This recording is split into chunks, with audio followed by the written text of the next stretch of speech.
1번 도체가 운동하며 자속을 끊었을 때 발생하는 유도기전력의 방향을 알기 위해 사용하는 법칙은? 이라고 물어봤습니다.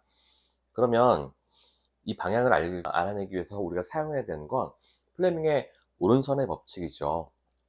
여기 오른손의 법칙을 한번 확인해 볼 텐데요. 결국에 이것은 내가 힘과 자속의 방향이 주어졌을 때 발생하는 유기전력의 방향이 어디야를 물어보는데 답을 찾는 방법이죠. 그래서 엄지는 F, 단위는 뉴턴, 그리고 검지의 방향은 자속 밀도, 단위는 웨버/m 제곱, 그리고 중지의 방향은 전류의 방향, 단위는 암페어가 되겠습니다. 그래서 정답은 4번 플레밍의 오른손의 법칙입니다. 2번 웨버라는 단위를 사용하는 것은? 웨버라는 단위를 우리는 어디다가 쓰죠? 이거 자석의 세기에다 쓰고, 또는 자기력선, 그다음에 자속 뭐 이런 데다 쓰는 게 이 웨버의 단위죠. 그러니까 자석이 얼마나 센가, 자기장의 세기가 얼마나 센가를 나타내는 데 쓰는 단위이다. 자, 그러면 전하는 정전하에서 관련된 거죠. 그래서 단위는 쿨롱이고, 자하가 이 자자가 자석이죠. 예, 그래서 자석의 세기를 나타내는 게 자하예요. 그래서 웨버를 사용합니다. 전속은 정전하에 의해서 발생하는 거니까 쿨롱을 쓰고, 그리고 유전율은요, 이 우리 기호를 입실론이라고 쓰는데 우리 정전하 용량 계산할 때 사용하죠. 그래서 C는 입실론, 그리고 극판의 거리분의 극판의 면적으로 구할 수가 있습니다. 그러면 이것을 우리가 입실론의 단위를 계산하기 위해서 입실론으로 식을 바꿔볼게요. 그럼 정전 용량 곱하기 길이 나누기 면적이 되겠죠. 그럼 단위만 따로 계산해주면 정전 용량의 단위는 페럿, 길이의 단위는 메타, 넓이의 단위는 메타 제곱이니 이걸 정리했을 때 단위는 페럿 퍼 메타가 되겠죠. 자, 그래서 웨버라는 단위를 사용하는 이것은 2번 자하가 되겠습니다. 3번 반지름이 R메타이고요. 권수가 N회의 환상 솔레노이드의 권선의 I암페어의 전류가 흐른다. 이때 내부 중심의 자기장의 세기는 얼마인가를 물어보는 문제입니다. 우리 자기장의 세기는 앙페르의 주행적분 법칙으로 일단 식을 유도할 수가 있어요. 그럼 앙페르의 주행적분 법칙이 뭐냐면, 자, 전선이 있고요. 여기에 이렇게 전류가 I가 흐른다면 이때 오른나사의 법칙에 의해서 자기장이 이런 방향으로 흐르겠죠. 그러면 이 앙페르의 주행적분 법칙이란 건 내가 이 페루프를 따라서 자기장의 세기를 모두 합하면 그 페루프 안을 통과하는 이 전류의 크기를 알 수 있다라고 하는 게 앙페르의 주의 적분 법칙입니다.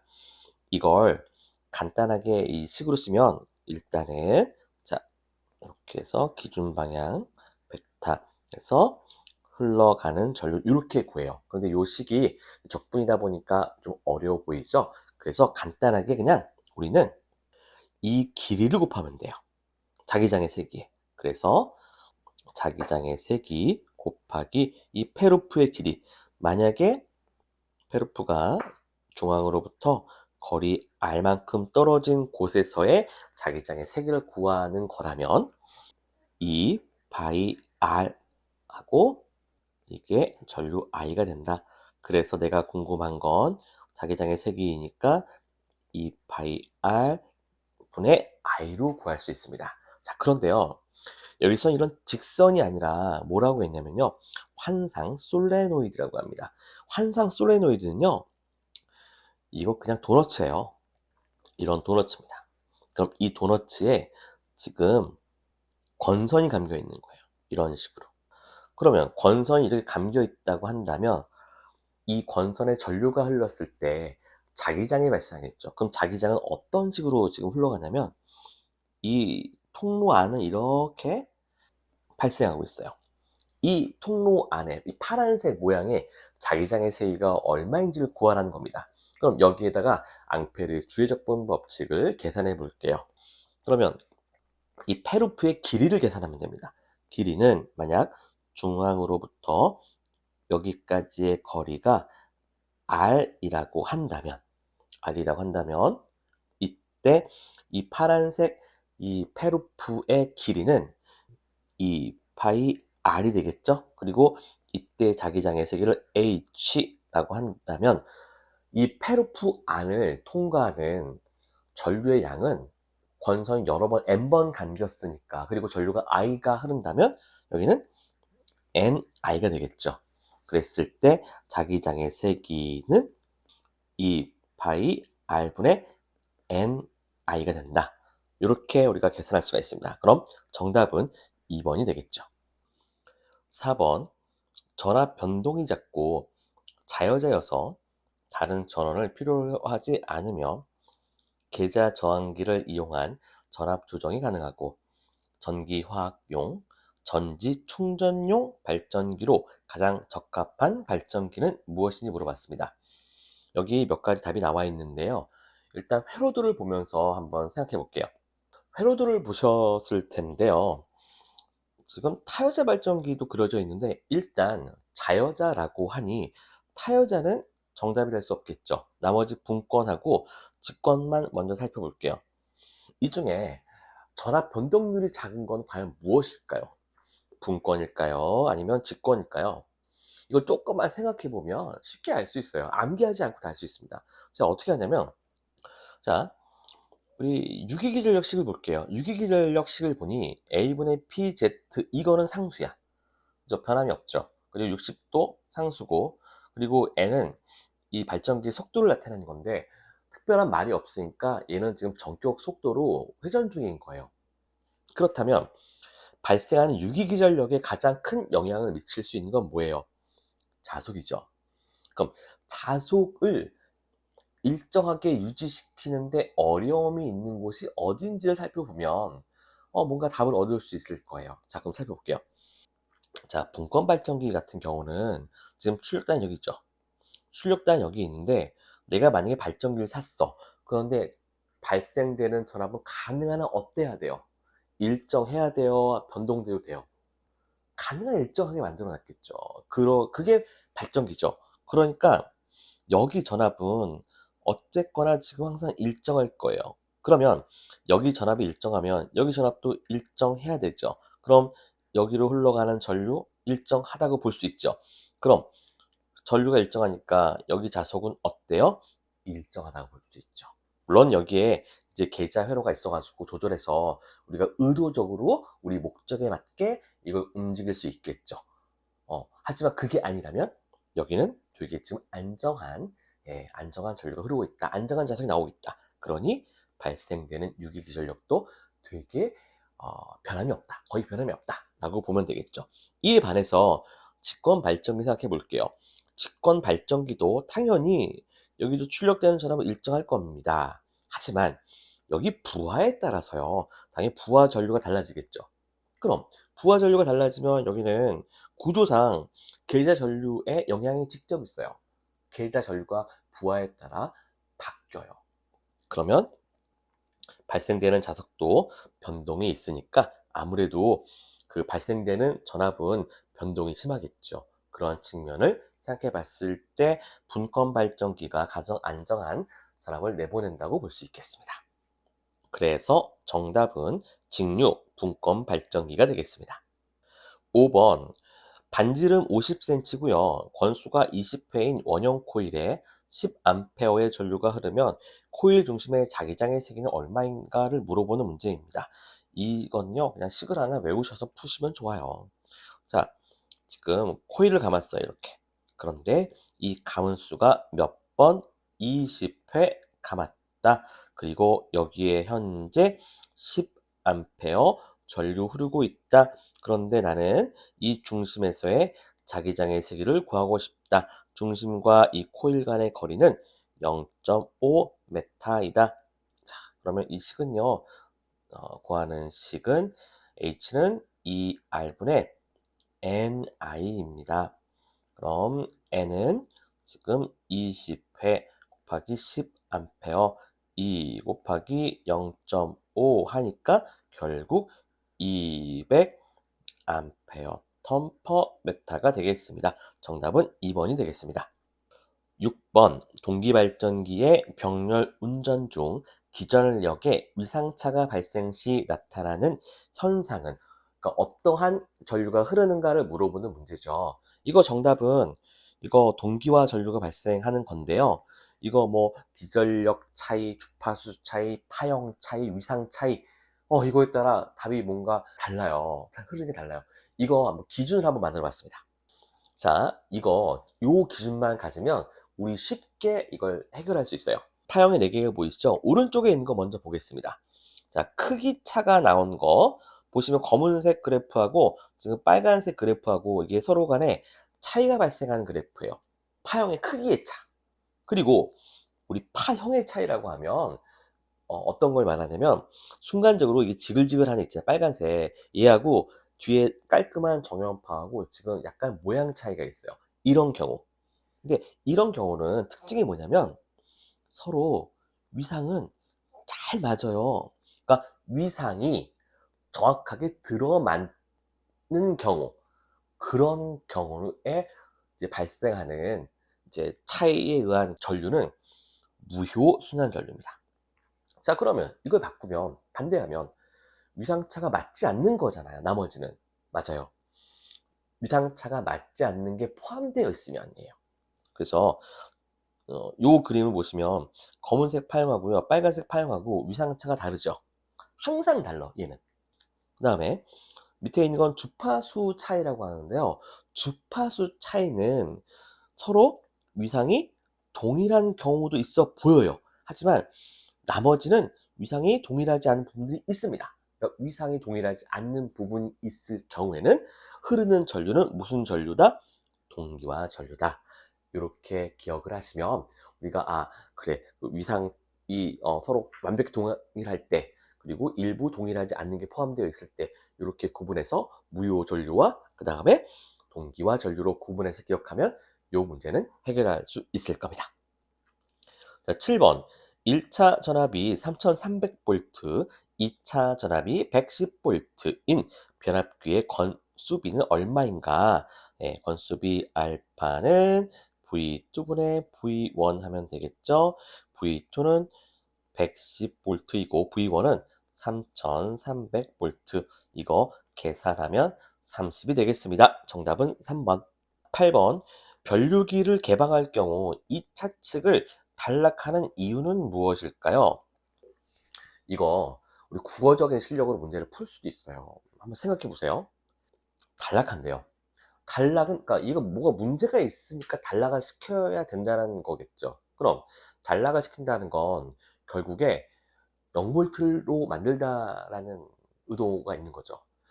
그럼 0볼트 왜 만들어야 돼요? 뭔가 높은 전압이 발생할 거니까 그게 무서워서 막기 위해서 0볼트로 만든 거죠.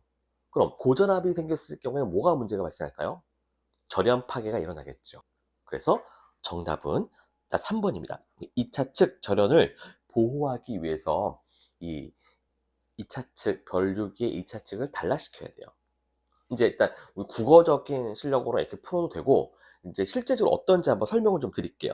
자, 변류기를 개방할 때 왜 2차 측을 단락시켜야 되는지 한번 살펴보겠습니다. 1차 측엔 이 전원 회로가 있고요. 여기에 100A의 전류가 흐르고 있습니다. 그런데 이 선로에 이제 얼마나 전류가 흐르는지 파악하기 위해서 이 CT를 달았어요. 변류기를 달았습니다. 그럼 변류기에 그 비율이 10대 1이니까 여기는 10A가 흐를 거예요. 그럼 10A 이렇게 흘러가고 있습니다. 정상적일 때. 자, 근데 이제 변류기를 우리가 교체할 때 만약에 2차 측을 오픈시켰다라고 하면, 자, 보세요. 아까하고 똑같이 1차는 100A가 흐르고 변류비에 의해서 여기도 10A가 흐를 거예요.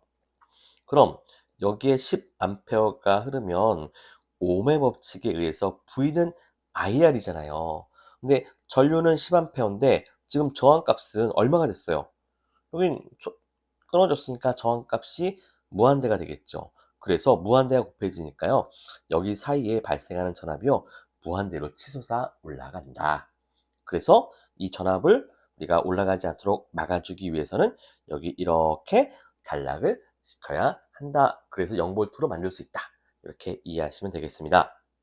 그래서 정답은 2차 측 절연을 보호하기 위해 3번의 답이 되겠습니다. 자, 9번. 동기 전동기의 주요한 특징으로 잘못 기술된 것은 물어봤습니다. 첫 번째, 역류를 조정하기 어렵다라고 하는데요. 여러분들 이 그래프 이렇게 기억하실까요? 계좌 전류와 유기기 전력. 그래서 이렇게 V자 모양 있고 중심이 역률이 코사인 세타가 1인 곳, 그리고 이쪽으로 올라갈수록 진상, 이쪽으로 내려갈수록 지상으로 역률을 우리가 바꿀 수 있는 거. 이게 동기 전동기의 V곡선이죠. 이걸 봤을 때요. 우리가 계좌 전류만 조절하면 지상과 진상으로 조절할 수 있어요. 뭐 전류 조절하는 건 간단하게 저항만 갖고 조절할 수 하면 되니까요. 그런 측면에 봤을 때 역류를 조정하기 어렵다는 건 일단 확실하게 잘못 기술되어 있는 것으로 알 수 있겠죠. 자, 그 다음에요. 2번. 난조가 쉽게 발생할 수 있다. 동기 전동기에서 난조가 쉽게 발생할 수 있기 때문에 우리가 사용하는 건 뭐예요? 제동 권선을 종종 사용을 하지요. 다음 세 번째, 일정한 속도로 운전이 용이하다라고 합니다. 동기 전동기, 그러니까 동기기는 기본적으로 굉장히 오랫동안 일정한 부하를 움직이기 위해서 사용하는 거예요.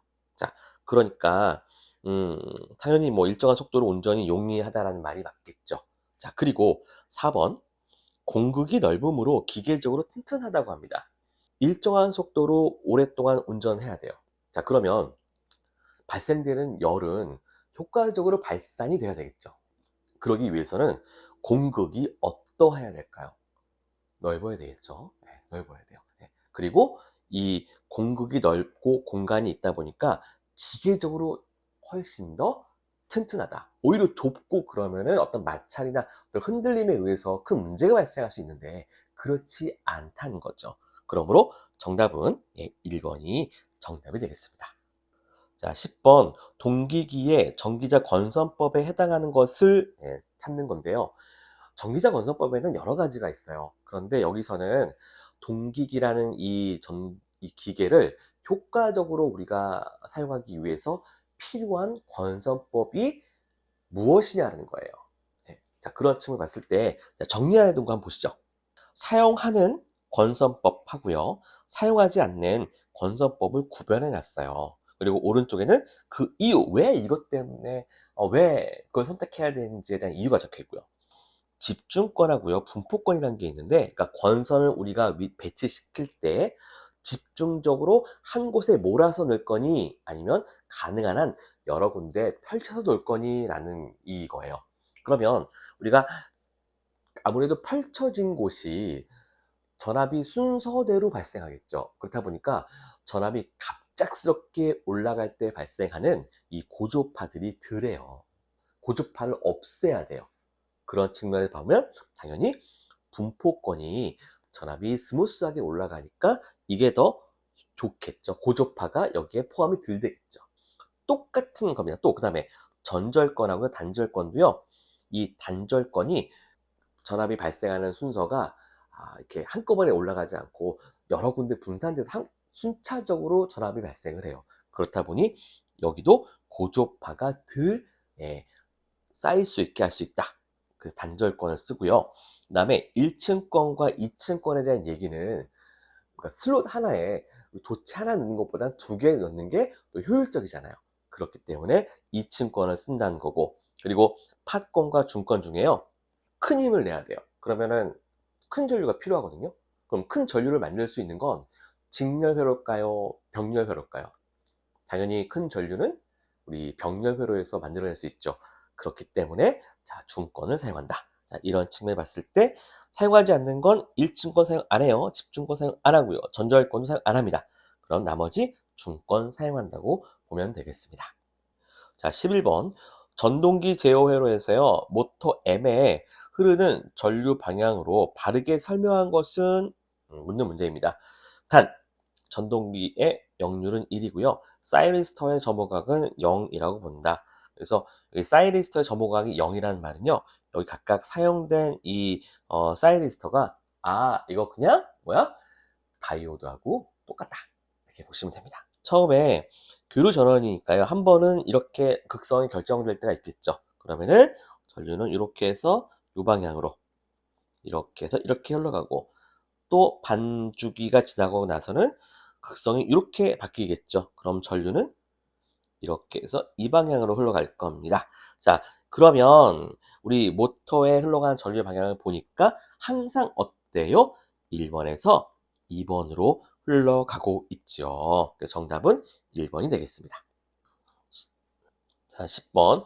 주파수가 60Hz인 동기 전동기의 극수가 4이면 동기 속도는 얼마인가를 물어보는 문제입니다. 자, 동기 속도는 자, P분의 120F이다. 극수가 4이고요.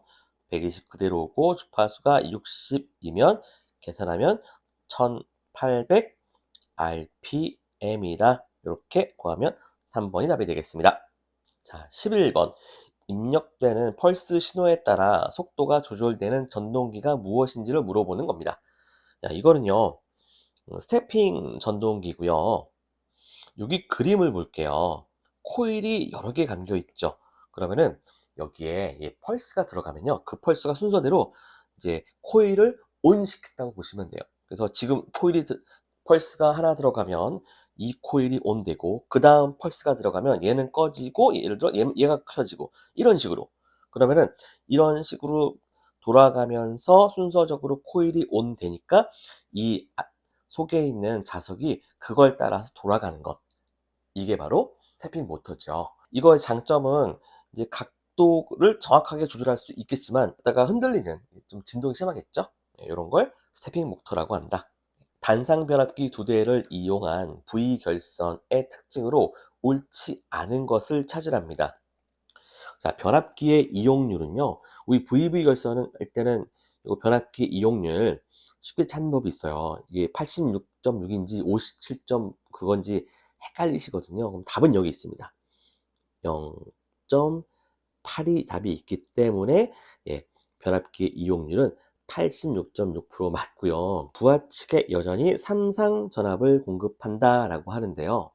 자, V결선의 연결 방식은요, 이렇게 이런 식으로 연결이 돼 있어요. 자, 그래서 각각 이쪽으로 삼상 전원이 그대로 공급되고 있습니다. 맞고요. 3번. 출력은 델타 델타 결선 때와 동일하다라고 하는데요. 아닙니다. 확 줄죠. 거의 50%가 줄는데요. 자, 우리 출력비를 보면요. 출력비는 변압기 한 대의 용량이 P1이라고 할 때 정상 동작했을 때는 변압기 3대로 동작을 했었어요. 그런데 이때 변압기 한 대가 고장이 나요. 그러면은 자동적으로 이 VV 결선으로 운전이 되는데, 그때 V결선에서 나오는 변압기의 출력값은 변압기 용량 한 대의 2배가 아니라 2배보다 작은 루트 3배예요.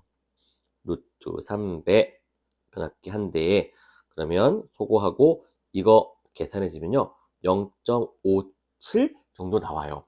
그래서 여기다 100을 곱하면 출력비 57.2인가 요 프로 이렇게 정도 나옵니다.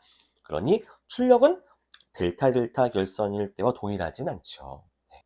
근데 왜 여기 델타 델타 결선이냐면요, 원래는요 변압기가 이렇게 해가지고 델타 결선이었어요. 그런데 우리 경우에 따라 변압기 한 대가 고장 날 때가 있죠. 그럼 어떻게 해요? 얘를 빼야 되겠죠. 뺀 거예요. 빼면 그냥 자동적으로 이렇게 V 결선이 되는 겁니다. 자, 그 다음 4번. 델타 연결된 변압기 고장 시 유용하다. 그렇죠. 예, 델타 결선 시에 변압기 한 대 고장 났을 경우 그냥 빼버리면 바로 V 결선이 되니까요. 계속 연속적인 공급은 가능하다. 그래서 정답은 뭐예요? 3번이 되겠습니다. 13번 중권 직류 발전기에 전기자 권선에 균합환을 설치하는 이유가 뭔지 물어봅니다. 이건요, 그냥 국어적인 실력으로 해결할 수 있어요. 자, 균합환이래요.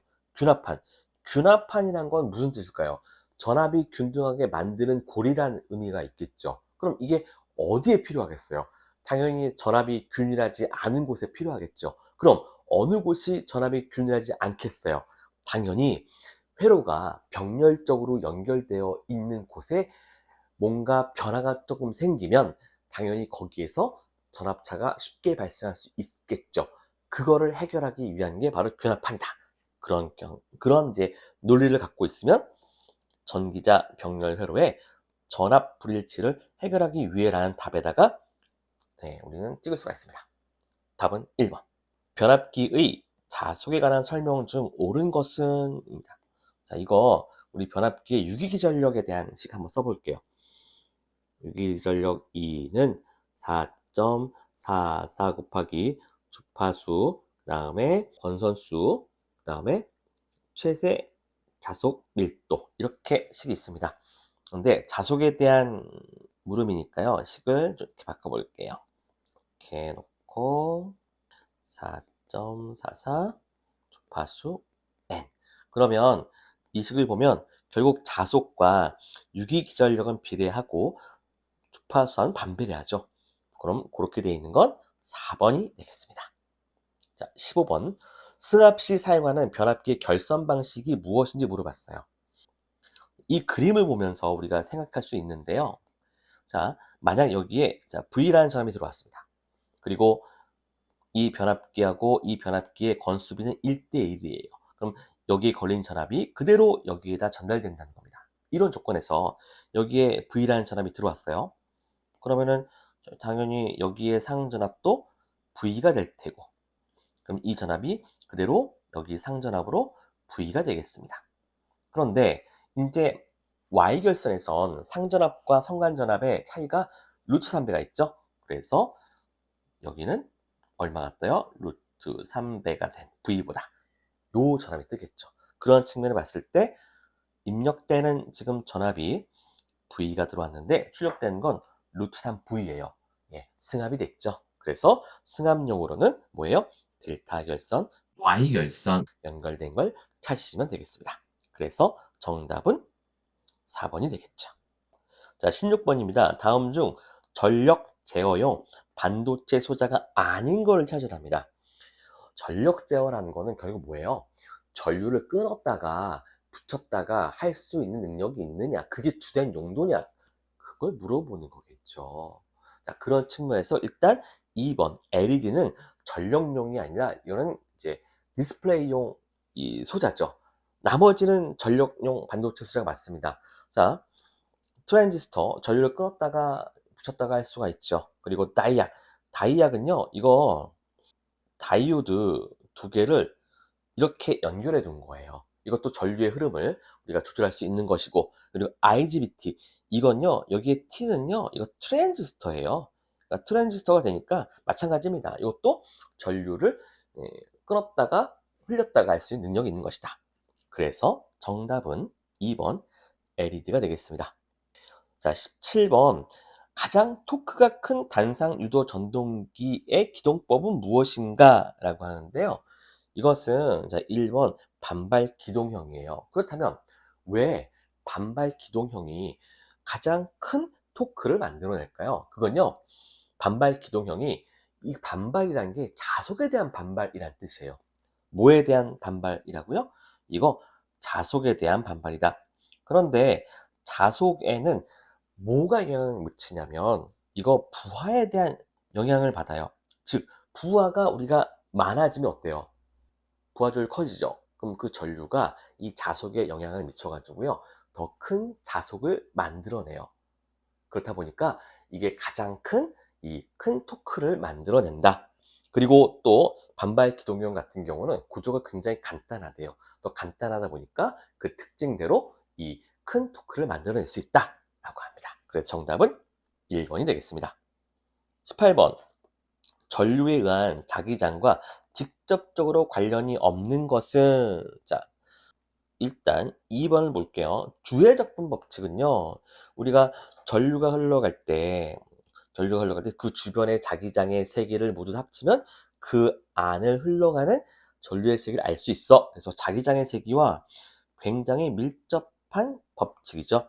그리고 3번 플레밍의 오른손의 법칙에 보면요.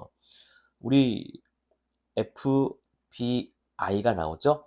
즉 B가 자속과 관련이 그 다음에 4번 앙페르 오른낫의 법칙은 자속과 전류의 방향을 결정하는 법칙이죠. 자, 그랬을 때 나머지 줄의 법칙만 자속과 관련이 없어요. 줄의 법칙은 열량은 0.24 I 자승 RT 칼로리라는 식이죠. 네, 그래서 전류에 의한 자기장과는 직접적인 관련이 있다고 볼 수가 없죠. 그래서 정답은 1번이 되겠습니다. 자, 19번. 전기기기 철심 재료로서 규소 강판을 주로 사용하는 이유. 자, 규소 강판을 사용하는 이유는요. 이게 지금 철손을 없애기 위한 건데 철손에는요 두 가지가 있습니다. 어떤 손실이 있냐면은 철손에는요 이거 와류손이 있고요. 그 다음에 히스테리시스손 두 가지가 있어요. 히스테리시스손. 그리고 와류손하고요. 이거 맴돌이 손실하고 똑같은 말입니다. 그런데 이, 이 손실의 비율은요. 주파수에 따라 차이가 난대요. 그런데 우리가 사용하고 있는 60Hz 전기에서는 그 맴돌이 손이나 또 와류손보다는 히스테리시스 손이 훨씬 더 크다. 그래서 규소 강판을 사용하는 이유 중에 하나를 우리는 히스테리시스 손을 줄이기 위해서라고 쓸 수 있습니다. 정답은 4번이 되겠죠. 자, 20번. 변압기의 1차 측 저항이 160ohm이고요. 2차 측 저항이 0.1ohm이면 권수비가 얼마인가를 물어보는 문제입니다. 자, 권수비 알파는요.